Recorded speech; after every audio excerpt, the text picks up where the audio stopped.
so back to like, so I just started reading about them, and I read all these stuff. And after this India incident happened with the hand cutting and stuff, right? So I'm like, these guys actually don't care about it. Like, in a good way, they don't care. Do you know what I Yeah, mean? Like, yeah, so like, and then you start reading more, and then you start seeing stuff where people are like, a lot of people started messaging because I would post a picture on my page about a Nihang, and then they'd be like, oh, why are you posting about this? These guys are yeah, crazy. These guys are crazy. right. They'll kill goats. They get high and stuff like that, right? And then and then even though some of those people probably do that on their own, but not obviously in a different way, but they'll just, you know what I mean? But like, it's just like suddenly Yeah, yeah. and then I'm like, oh my God, like I don't know what to do at this point. So I was like, yeah, I gotta talk to you. Well, the thing is, like, a lot of the community out here, they're a little bit sheltered to the traditions that are going on in India and that have been going on in India. For example, people think like, oh, Sikhs are drinking a drink with cannabis in it. What is this? This must be a new thing. And you look in all our historical texts, and Yeah, it's like, oh, surprise, it's mentioned in all of them. And not only yeah, that, if you go to some gurdwaras, like you go to Takat Hazur Sahib, you go to Patna Sahib, these places are giving it out 3 times a day to the sangha, to the congregation that comes there. And this is not something that started yesterday. This is something that's been going on for the past 200-300 years. So it's more of the fact that I think a lot of people, and this is a problem that I want to talk about, is like people approach history, people approach traditions with no humility at all. Whatever they have heard, that must be true. If they hear yeah, something that's outside of like what they've heard from a gurdwara, it's like, oh, that can't be true. No Gyani told me this. It's like, well, maybe you should explore a little. Maybe you should read some of these old sources. Maybe you should go to India and talk to different people, and yeah. then you'll get a wider perspective. So a little bit of humility goes a long way. Yeah, because like our people's problem is that if it's not written anywhere, like we're going off of someone's history that's been told to us again and again. That's like four or five Yeah, hundred years old, right?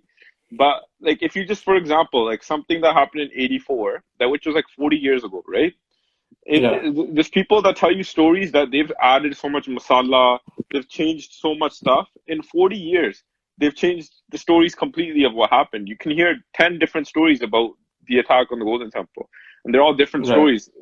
So how can we say that anything that we've been told for generations from 500 years is going to be exactly the same way that it actually went down? You know what I mean? It has to be. We're not like, our people just love adding their own parts. They change the story according to the life of the person who's telling the story, right? So if someone likes Right. something, they change it up to whatever fits them better. Right. And this is where it becomes a problem, but it's where the community has to kind of think really deeply about this, is that where are we getting our historical sources from? What do we draw our history from, right? And that has changed over time. And, especially since the British coming to Punjab, that has Right, changed a lot, and during that time, there was a lot of rewriting of some of the history right, because the text before that was not palatable to them. Like the British didn't like the fact that it talks about Singhs who are being armed all the time. Because right. the British wanted to make a law saying like, yo, even Qur'ans, chuck them out. And Yeah, something that's so integral to our tradition, right? And same thing with the writings of Guru Gobind Singh. We have yeah, letters from British ministers saying that, yo, this Granth, this text of theirs is very martial, and it would be better if we found ways to create confusion and create doubt about it so that some of the community doesn't believe in it. Because what does Dasam Granth talk about, right? So Dasam Granth talks about inspiring warriors to fight. That's the spirit that carried us through the 1700s. right, So where I was going with that is a lot of the older historical books, they encode stuff that today people don't talk about. And there's reasons for that. And we can actually look back. And if you're not able to do the reading yourself, well, the community by, getting together should support people that can do that. And if they don't do that, well, that's their choice. And that may be a choice made involuntarily, but that Yeah. is nonetheless a choice. And the community needs to invest in historians who cite sources, who can, provide the context of those sources as well. And The community, who can openly talk too? Because some of our historians, they're scared to say stuff because they're just scared of controversy and stuff, right? yeah. This is the thing as well. Is like if your job is tied to what you're like, talking about historical sources, you can bet that somebody's not going to bring up, Singhs were doing chatka, Singhs were drinking this drink with cannabis in it. You know what I mean? Because then they're going to upset people, and then their money's going to get pulled. Yeah. So there's definitely a problem that we have today, where people in Gurdwara, even though they may be reading historical books, they'll Yeah. edit things out. They'll Yeah. skip portions of these Yeah. historical books, and that's been for me. My aim has always been provide the source as it lies, like read it as it is, and Yeah. then you can provide a context. Then you can explain why he said that, what it means. Is he alluding to something else? Fair. Right. But at least step number one of reading history is have your primary sources down. Be able to read them and provide them to people. That's not happening nowadays, which is a shame. That's why I started this. For those who don't know, the Suraj podcast. Yeah. The podcast. Yeah, you said you were listening to it. Bro, What did you I think about enjoy it? it, bro. I enjoy your podcast a lot because I every time like Suraj Prakash is like one thing that always comes up, and then there's people that'll be like, "Oh, this section is okay, but this little section of the Suraj Prakash, this is not the right thing. Yeah, it's not true and stuff like that." So, and it's so hard to understand if you don't know the vocabulary, and it's just really hard to read. So Yeah, when I heard your podcast, it was pretty cool because the way you do it is nice and short clips. And at work, I always listen to it at work, and I actually learned a lot, man. I even messaged you regarding the podcast. yeah, It's really good, man. Because I appreciate like that. because I think I'm not too sure, but I feel like Suraj Prakash is a huge like resource for us that actually like that the Yeah. Nihang that what is it the Nihang Nama you sent me that earlier today? Yeah, Was yeah, that yeah. So that has portions of the Suraj Prakash, but it also has portions of the other texts that are really important for the community. Pant Prakash by Ratan Singh Pangu, Pangu? Naveen Yeah. Pant Prakash by Nihang Singh. So there's other texts in there, Sumer Singh's, Gurpad Prem Prakash. So yeah, these texts, man, all of these texts are being ignored. You know what I mean? Yeah. So, Yeah, so the but I'm glad podcast is you called liked it, man. it's called the Suraj Podcast, and I think it's you have it up on. I listen to it on SoundCloud, and I'm not sure if you posted anywhere else, but Yeah, it's on SoundCloud, it's on Spotify, it's on Apple iTunes, Foodish Podcast. Check it out. It's just me going through chapter by chapter. Right now, I'm in the stories of Guru Hargobind, so definitely check that out and send feedback about that for sure. like for example, like even for Guru Hargobind Sahib, like you know how you were talking about the Bidhi Chand story in there, right? Yeah, And then I was listening to the story, and you were saying like, oh, the horses.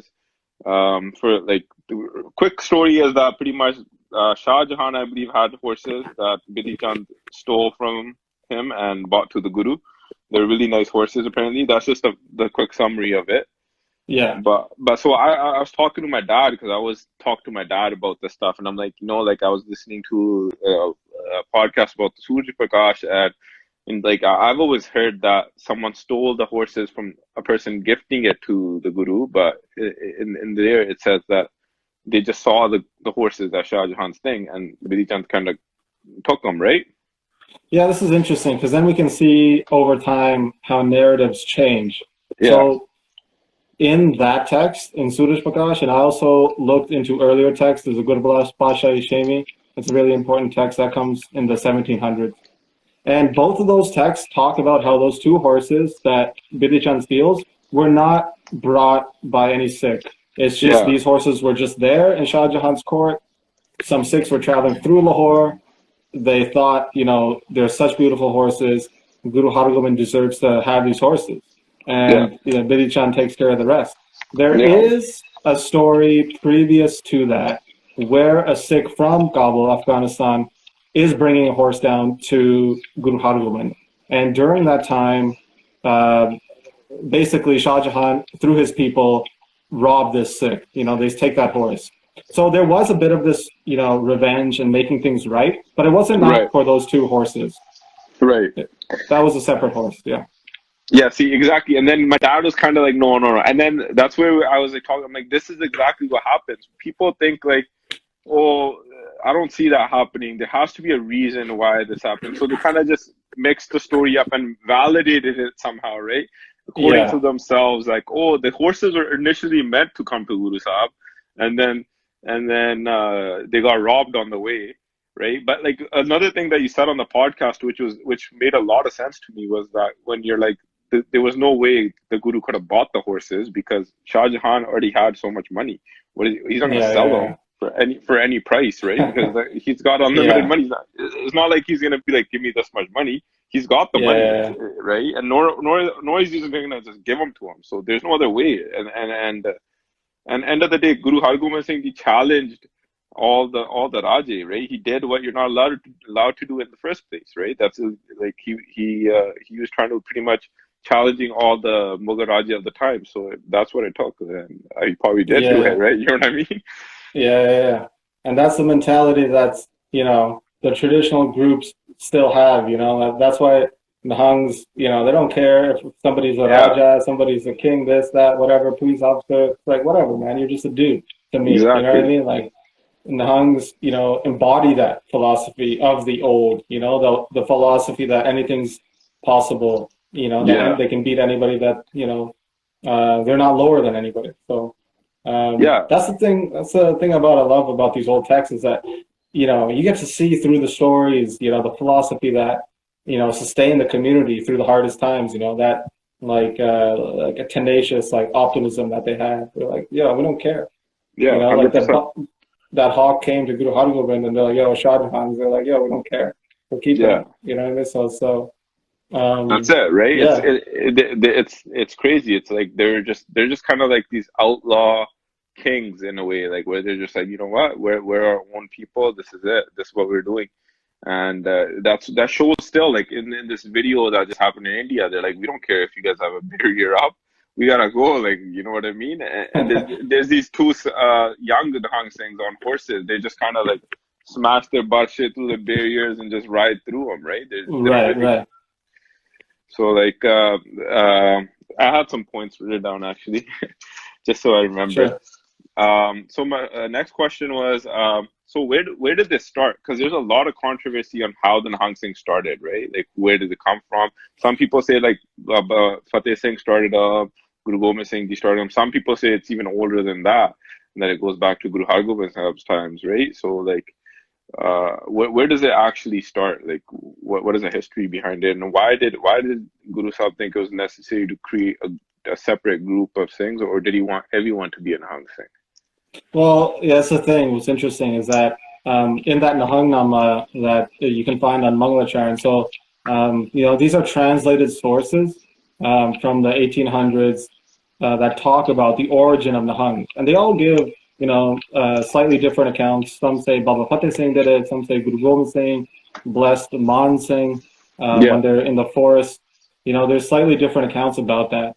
But what's interesting is you do find these stories coming up in the early 1800s, which suggests that, before that time, Nihangs were not really distinguishable from the other groups, you know what I mean? So, like, it's largely likely that the majority of the Pant embodied that Nihang mentality. It was only through, when we started getting Raj, people started settling down.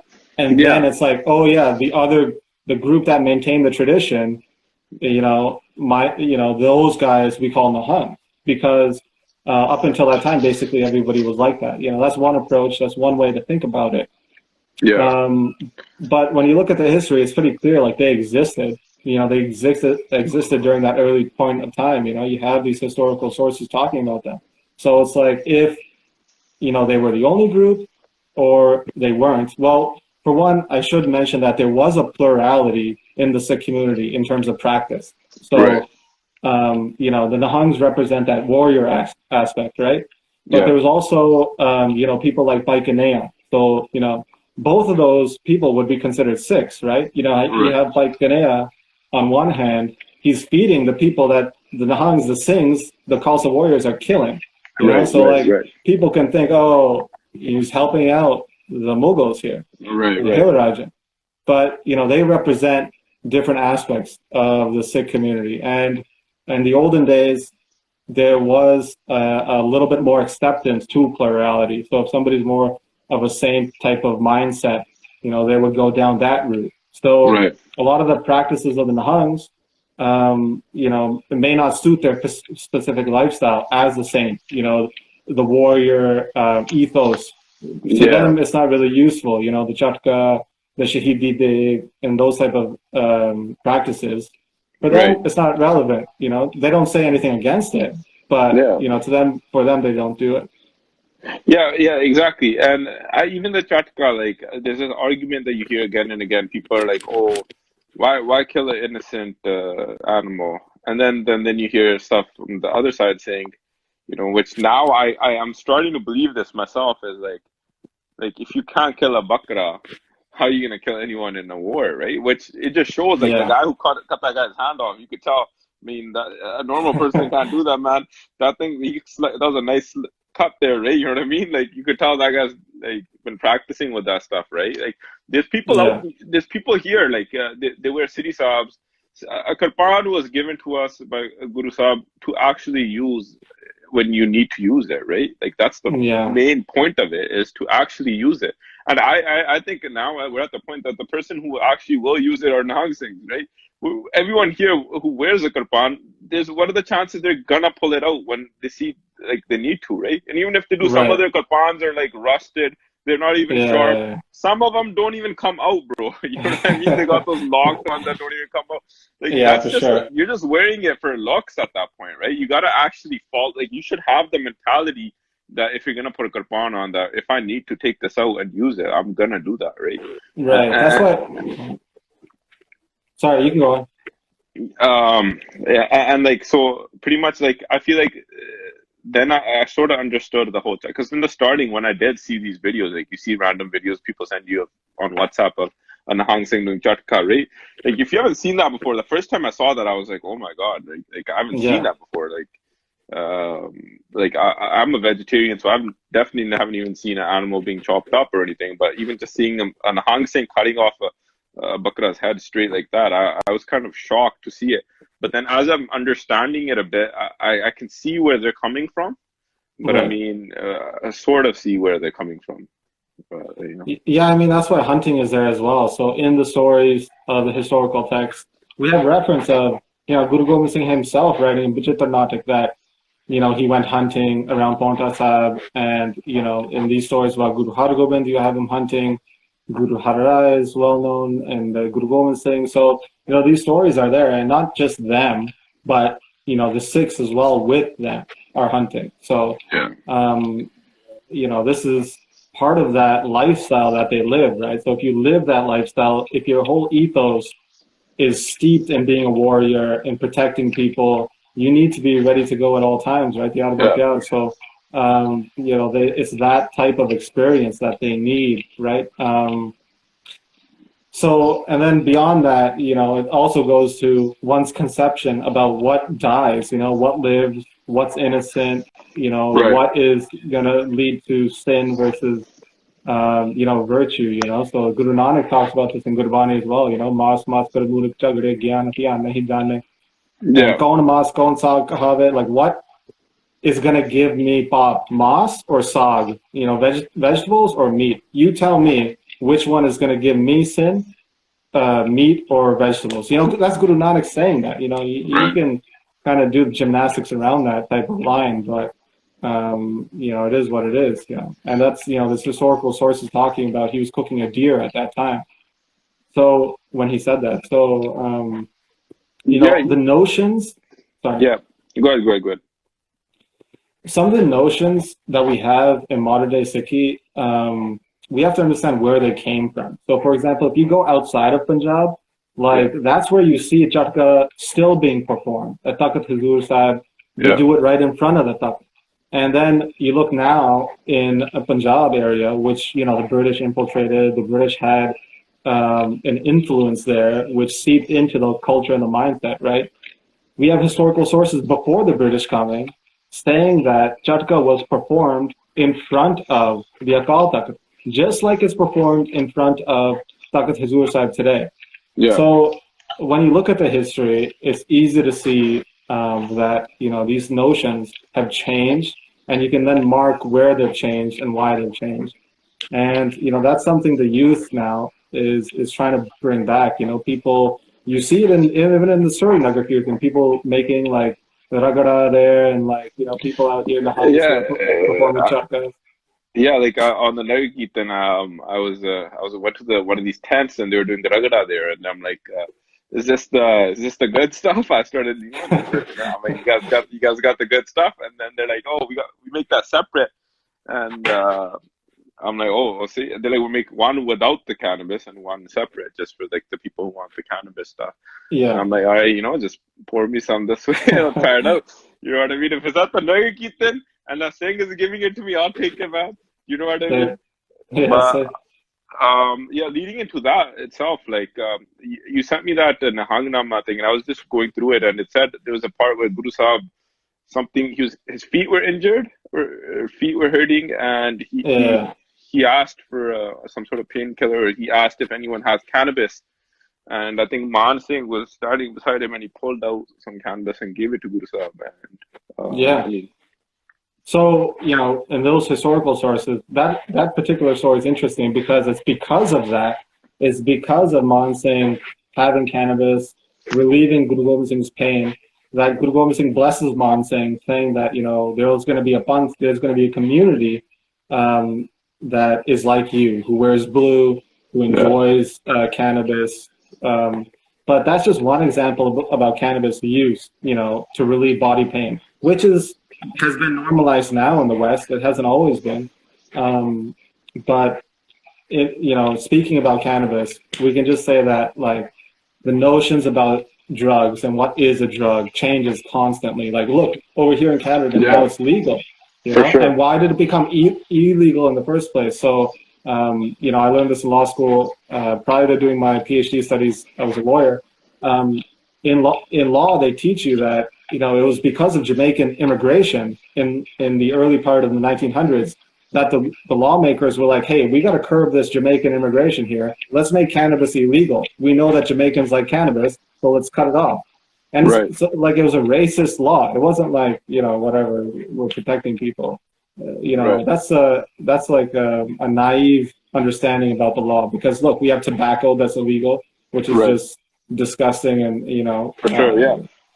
And you like have alcohol, bro. Alcohol is the biggest example. Like, alcohol is legal, and even from now, like, I feel like once it's legal, like in Canada itself, like marijuana, cannabis being legal now, people have understood that this it was just being portrayed as such a bad drug, while it's something so natural, and it's just a plant. Like, let's just be real. It's actually just a plant, right? And it just in India, it just actually just grows like everywhere. Like, you see it everywhere. It'll be just growing. Like in my house in India, there's just sukha growing on the ground, right? Yeah.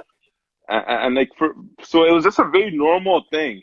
And I feel like as time went on, maybe like you just told us about this Jamaican thing. I never knew about that before, bro. So like there's always these conspiracies why they want to make stuff illegal, right? And like even like maybe it has something to do with pharmaceutical companies too. Like they didn't want who's gonna buy Advil and Tylenol, right? When you could just absolutely, you have your own natural stuff. But like end of the day, it's just like I know people, like I always get into these arguments where like you know like CBD oil, THC oils and stuff, right? There's people that are like so against that, but they'll easily take drugs from the pharmacy, which probably have such like worse stuff in them, like the actual like real drugs that are actually like bad for you, but just because there's this weird thing. So my question is there anywhere in Sikhi that like in the Guru Granth Sahib, anywhere that it says that Sikhs aren't supposed to consume cannabis? Does it actually say that straight up anywhere? If you ask people that, what they will point to is a line that Kabir Sahib has written. And the line is something to the effect as Bang, Machli, Surapan, Jojo Prani Khai. And they'll quote that line.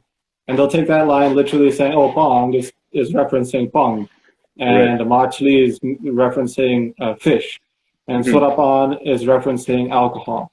And whoever consumes these, the next line is saying that, all their bharat, all their, the fasting, all their name, all their like devotion, all of that will just go to hell. Like it won't matter at all.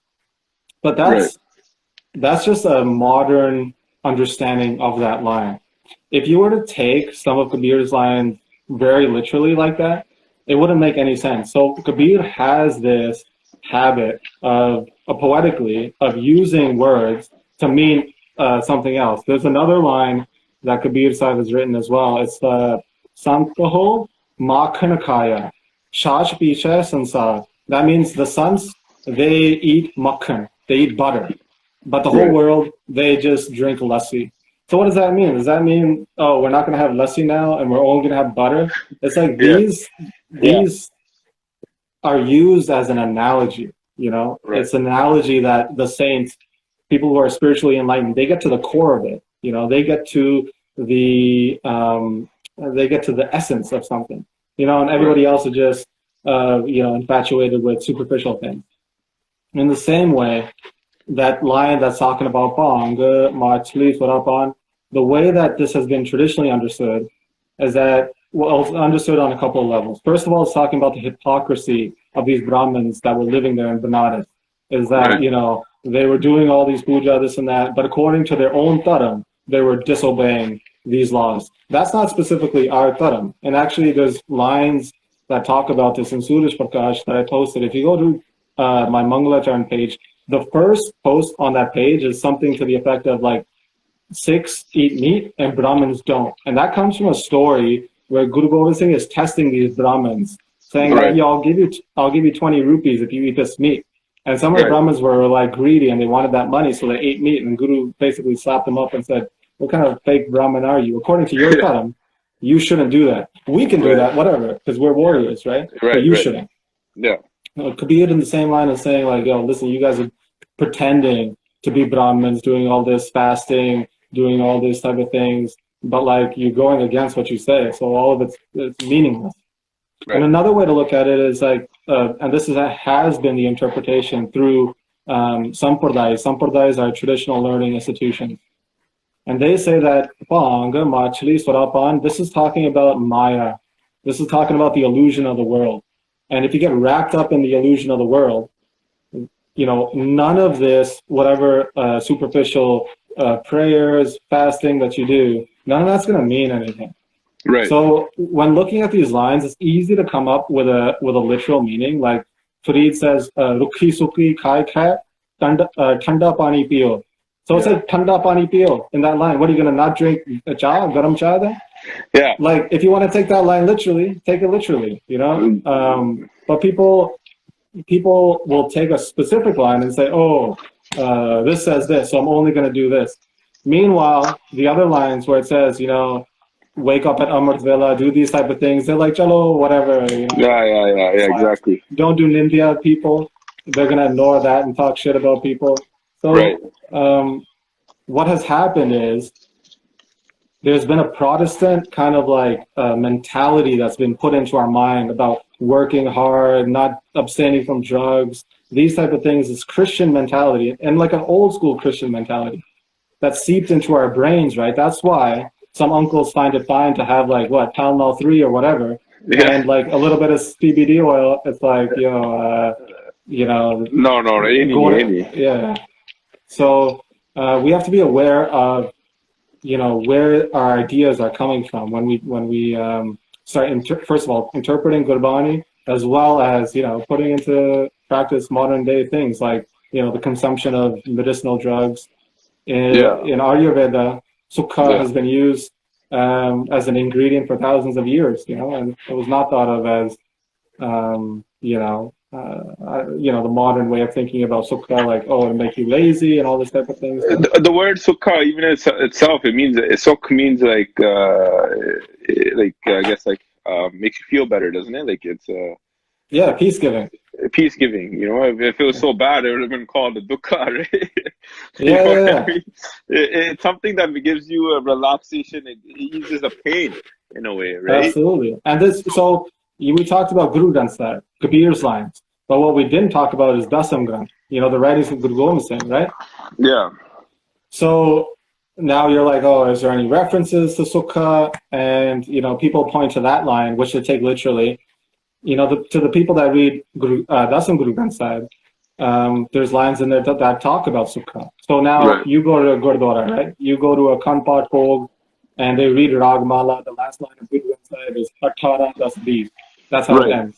Yeah, The last line of Dasam Guru Granth Sahib, when they do an Akhand Path, the last line is Bide Sakya Sagre Sabz Goon, Kemara Pakara Sajang Andru, Labala Bakundam Badam Noshkun, Khame Hardwalam Framoshkun. It means, oh bartender, Sakya, give me a drink, give me that green drink. It's right, referring to Sukha there.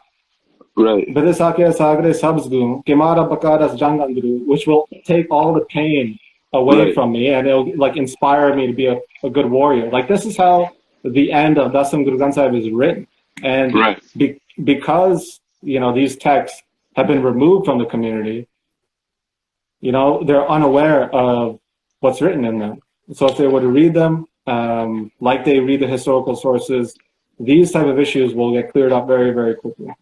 I don't know why our community always is so in such a rush to remove pieces from our Bani, Gurbani, or sacred text, right? Like you said, like the Ragmala ends this way. There's people that don't even believe that, bro. They don't even believe that the Ragmala is in the part of the Gurbani. You know what I mean? This is what I was saying about historical sources, man. It's like, if you do not approach Gurbani, historical sources, with any humility, which I don't like this part. I don't like this part. If you actually approach it with Yeah, some humility, you'll accept it and see, okay, this Gurbani is written this way. I don't understand it right now. That's my problem. right, I need to do more study so right. I can understand it. People don't go to that step. They say, I don't like it. I've never heard of it. I don't understand it. Therefore, it's wrong. That's like such a if you were talking about anti-Sikh, Yeah, like to be cocky, to be with this skill, like what's more anti-Sikh than that? Somebody should, when engaging with these things, you need to have more humility than that. especially when you're questioning like the Guru Granth Sahib, right? Like they say like Ragmala is not Gurbani and stuff like that. Like that's the Guru Granth Sahib. That's your guru, right? Like end of the day, in your head, that should be equivalent of any of the other 10 gurus, right? That's the guru, right? So if anything, you should just have faith in the guru itself that whatever is a part of the guru is right. You know what I'm trying to say? Like end of the day, Yeah. that the Ragmala has been in the Guru Granth Sahib for 300, 400 years. ਜੇ ਰਾਗਮਾਲਾ ਗੁਰੂ ਸਾਹਿਬ ਦੇ ਵਿੱਚ ਰਹਿ ਕੇ ਨਹੀਂ ਸਹੀ ਫਿਰ ਆਪਾਂ ਕਿੱਥੇ ਸਹੀ ਹੋਣਾ you know what I mean if it's attached to the guru it's a part of the guru and Yeah. you're saying and a normal person like gets up and says no that's not a part of the guru then who are you to say anything of that right you know what I mean and Forget Ragmala, man. Ragmala issue really came up in the 1920s, early 1900s. Those same people that were saying Ragmala, they were not only saying Ragmala, they were saying Gatsbani should be taken out as well. And they actually published a Guru Granth Sahib without Gatsbani, without Ragmala in it. It caused a very big controversy at that time. yeah So, there's no limit to the extent of like the stupidity that these people can manifest. Engage, oh, like I don't like this. I'm going to take it out. And that's something I want to tell the youth. Whoever's watching is like, do not approach things with a cocky mentality. Like these people who, like the gurus who wrote this, or the people that wrote these historical texts, these people spent their whole life learning these things. These people spent right they spent their whole youth learning languages, learning philosophy, learning mythology, and then writing these things. You read things for about 2 hours on a Saturday, every Saturday, and it's like you think you have the ability to understand about what they're writing. It's like have a little bit of humility when dealing with these texts, man. If you don't understand it, fine, yeah. Yeah, you're questioning your guru technically. That's your guru that you're questioning. Like just because you've read a little bit stuff online, that gives you no right to be like, oh no, this isn't a part of the thing. Like even with Dasam Granth, like I always get into these weird arguments with people because I know a few people that don't believe that the Dasam Granth is written by Guru Gobind Singh Ji, right? They say stuff like, oh, random people. I'm like, why would? How does it make sense that some random guy wrote this? It's beautifully written, first of all, right? Like if you've read the Dasam Granth, it's written so beautifully, like the poetic devices, everything. It's Yeah, amazing, right? Why would someone just give their work away to someone else and give the whole credit to some other person and be like, no, no, Guru Gobind Singh Ji wrote this, right? I mean, absolutely. that makes no sense. Why would anyone do that, right? And second of all, they're always like, oh, there's the Charitra Pukyan, and they talk about sexual stuff, and they always bring that up, right? But it's just like, why do we shy away when our guru is there to teach us stuff? When he's gonna teach us everything about life, why would he not teach us about that as well, right? All the other religions do it. Why should we just like I call like for example, I went to a religious like a Sikh school, right? And Yeah. they skipped the whole chapter of human reproduction because they didn't want to teach it to us because they thought it was awkward in in school, right? I mean, Yeah. how is that healthy thinking? Do you know what I mean? Our religion, our guru is to guide us with every aspect of life, everything, right? Which includes everything. Like even if it does include stuff about sexual stories and all that stuff, who else is gonna teach us that stuff other than our guru, right? Yeah. So who better Um, to teach us?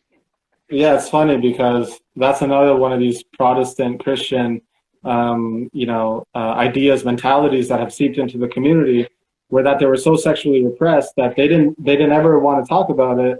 Anything that they did see it in, they would cut it out, Yeah, and that's actually, you can actually really trace that, that when the Dasam Granth controversy came up, it was during the time the British Raj was there, because those type of people, with that mindset, were like, oh, it's talking about women. I don't feel good talking about this. So in contrast, you have texts from the 1700s, early, like some of the earliest texts that we have talk about Dasam Granth, talk about the writings of Guru Gobind Singh, claim they're the writings of Guru Gobind Singh. The tradition, during the 1700s, early 1800s, maintains that, the writings in Dasam Granth are from Guru Gobind Singh. So, the history is there. People want to say that, they can say that, but, Chopai Sahib, what people read every day, is in the Charitra Bhakyan. That's how it concludes. It says, exactly. please, Yeah, yeah. please help me. From what? It's talking about all these problems before. So, Right. Yeah, it's so funny how people I don't know. I just think it's like for me, man. Anything I learn about Guru Sahib, Guru Gobind Singh Ji, anything I'm gonna take that all in. Like if Dasam Granth, I'm just so glad we have the Dasam Granth because it's honestly I've read a few translations. I think it's one of the coolest things ever, right? yeah, It's too good to be true to like it's amazing to read it. Like there's a whole section just about weapons. I mean, yeah, does it get it? Like that's crazy. Like that's insane. Like that's our religion. That our guru made a whole text, and the one whole section is just based on weapons, and he just talks about weapons, right? yeah. And we're sitting here saying that Guru Gobind Singh Ji, that's not his work. He didn't write that. You know what I mean? Like, who are we to say any of that, right? Yeah, no, absolutely. And this is that high horse that I was trying to get people off of when engaging with these, especially people that know so little compared to, the scholars of old who they question. It's like, on what basis are you saying that? Because it doesn't suit your modern sensibility, that you Yeah, think that, oh, Guru Sahib couldn't do this because, weapons are wrong, and, the only people that should have weapons is the state. Like, well, that's your idea, that's your yeah. mentality. That's not what's written. That's not in our history. So, Yeah, exactly. And like even like back to what we were talking about weapons and chat, like there's a story that someone was telling me about Baba Banda Singh. Like when Guru Sahib visited Baba Banda Singh, there was bakre at his thing, yeah, and then Guru Sahib told the Singhs that "Nanu churka do," right? And a lot of people question that story as well, right? Like, oh, did this happen? Did this didn't like? I don't know. I personally think it did. It probably did happen. You know what I mean? If it's there, no one just makes these things up like that. You know what I mean? this is the thing is people do this for everything, man. It's just like they'll insert their modern ideas when reading some of these old texts, and it's not.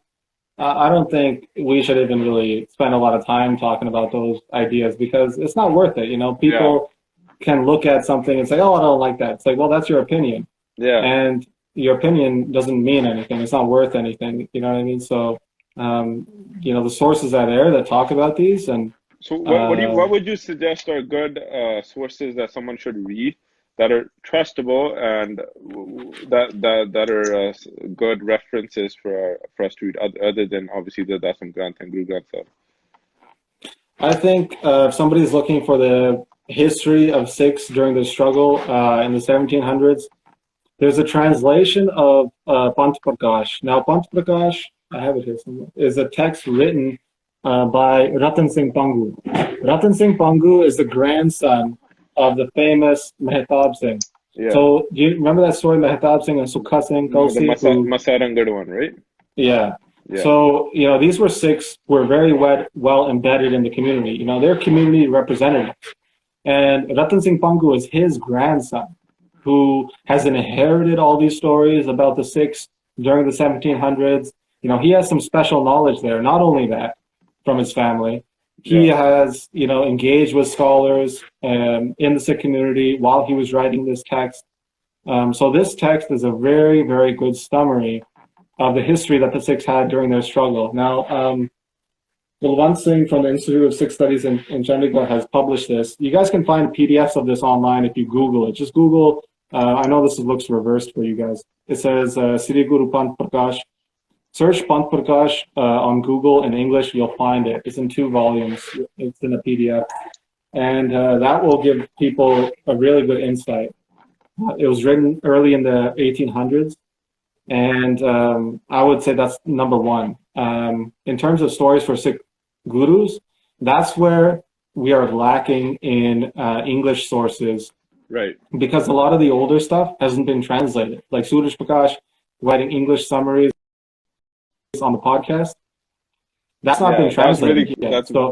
That's really helpful. Like your podcast, like the one reason I love it is because it's not, what you're doing is not available anywhere else. And it's so easy, the way you translate it and the way it's short clips, it's so easy to understand and listen to. So it's very good, man. Your podcast are awesome. And this thing saying that we only got like a minute left, and all right. But before we do end this, you also have a book that you wrote, right? Yeah. Punjabi 54 Punjabi proverbs, I believe. Sorry, yeah, I missed some of that. But yeah, 54 Proverbs is a book that I put out. It's just some Punjabi proverbs. Check it out on Amazon. You can get it, 54 Punjabi Proverbs. Definitely worth checking out. I'd love to do this again, man. 100%. We have to do this again. I already know so many people are gonna message saying let's do a part 2. And it was great talking to you, bro. And same, man. We'll do this again soon. And good luck with your podcast. I'm excited to hear new episodes. I've already caught up to all of the other ones. And, so, all right. We'll talk soon. See you soon, bro. All right. Peace, man. All right. Bye.